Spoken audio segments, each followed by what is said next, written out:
Bonjour à tous, on a des nouvelles de l'homme attaqué au couteau vendredi à Dijon. Son pronostic vital n'est plus engagé. Le trentenaire avait été grièvement blessé à l'arme blanche dans le quartier de la Fontaine-Douche.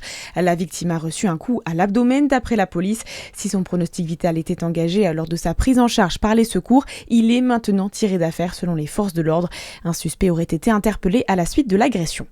Une terrible chute dans les airs. Un homme de 36 ans a été blessé hier lors d'un saut en parachute sur le terrain d'aviation de Besançon-la-Vèze. Il a été hospitalisé dans un état grave. Selon les gendarmes, le pronostic vital de la victime ne serait pas engagé.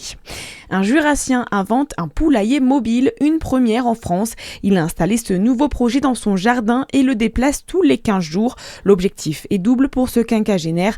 Les poules ont d'abord de l'herbe fraîche à disposition, mais ça permet aussi de lutter contre les parasites de façon naturelle. Le poulailler mobile a coûté 40 000 € et 249 poules y vivent.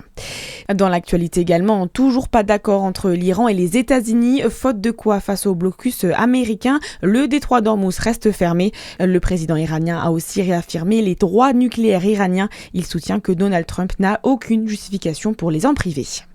Grasset continuera avec de nouveaux auteurs. Réaction de Vincent Bolloré dans le journal du dimanche. Après la centaine de départs d'écrivains au sein des éditions et le licenciement de leur patron Olivier Nora cette semaine.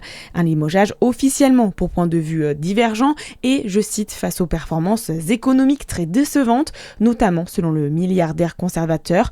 Vincent Bolloré qui est au contrôle d'Hachette, groupe auquel appartient la maison d'édition, même s'il y maintient ne pas y avoir de fonction. Et puis du sport et du basket, c'est une victoire pour l'élan Chalon hier soir. Nos basketteurs recevaient Bourg-en-Bresse au Colisée pour la 27e journée de Betclic Elite. Après 2h30 de match, les Chalonnais l'ont emporté 100-84. Ils sont désormais 9e au classement. Bonne journée sur Fréquence Plus.